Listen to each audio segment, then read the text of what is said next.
Good afternoon, Mary Jane. Good afternoon, ma'am. Can you tell me about yourself? My name is Mary Jane Atienza, married with 2 kids. One is a boy, 7 years old.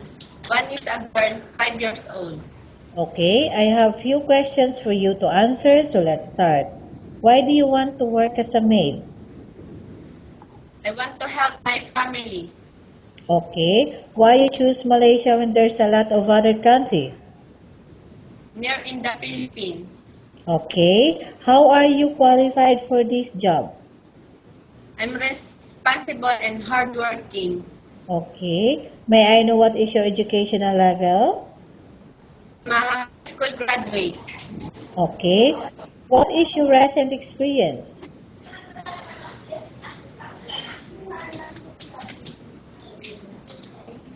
Power and operator. Pardon? What is your recent experience? I'm a tower and a production operator, ma'am. Okay, have you worked abroad before? No, ma'am. Do you have experience of taking care of baby? Yes, ma'am. Whose baby you taking care of?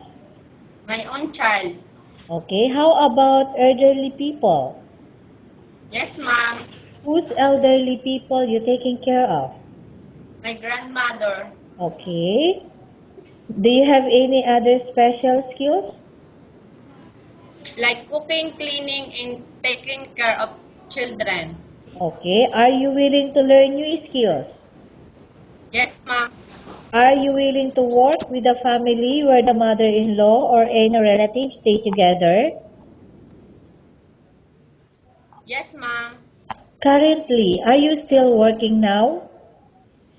No, ma'am. Do you know how to cook? Yes, ma'am. What sort of food can you cook? Filipino food. Like what? Adobo, sinigang, nilaga. Okay. Are you aware that you will have to do washing, cleaning, ironing, and cooking? Yes, ma'am. From all the house chores, which do you like most? Cleaning and cooking. Okay. If ever you were selected to work in Malaysia, who will take care of your kids? My husband. Okay. How much is the salary as a maid in Malaysia as you agreed and understand? 1,200 Malaysia ringgit. Okay. You are not allowed to use handphone during working hours. Yes, ma'am. You are only allowed to use handphone after you finish all the works and going to bed. Yes, ma'am. You are strictly needed to surrender your handphone to your employer in the morning, and your Yes, employer will return back to you once you're going to bed. yes, ma'am.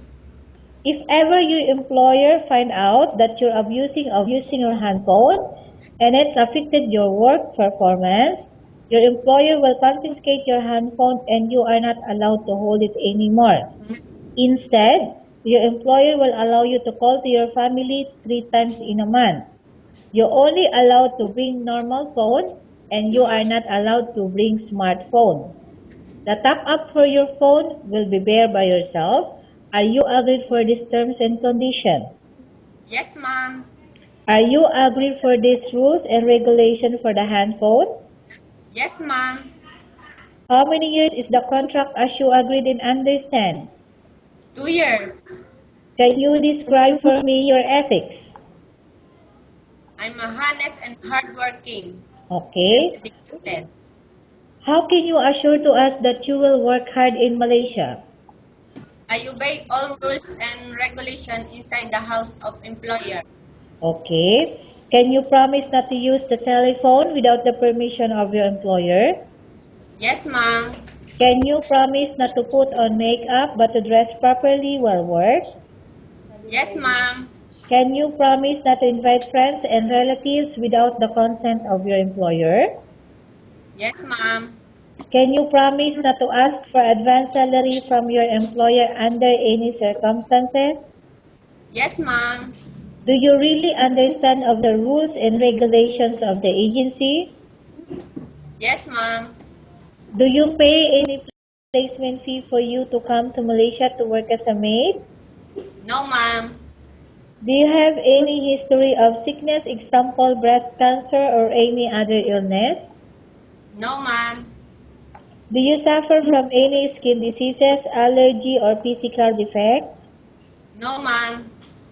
Have you suffered from any serious illness? No, ma'am. Have you undergone any operation? No, ma'am. Are you medically fit?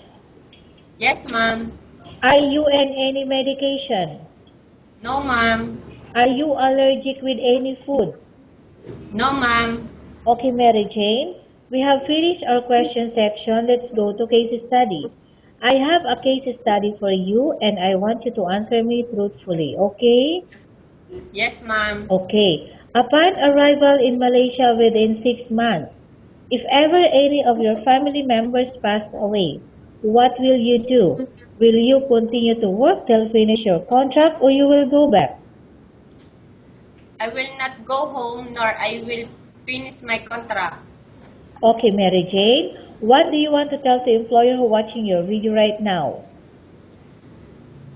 Ma'am, choose me. Good afternoon. Please choose me as your maid because I'm a responsible, hardworking, and I will obey all rules and regulations. Thank you. Okay, thank you very much, Mary Jane. We will update to your agency if there's any selection made by the employer.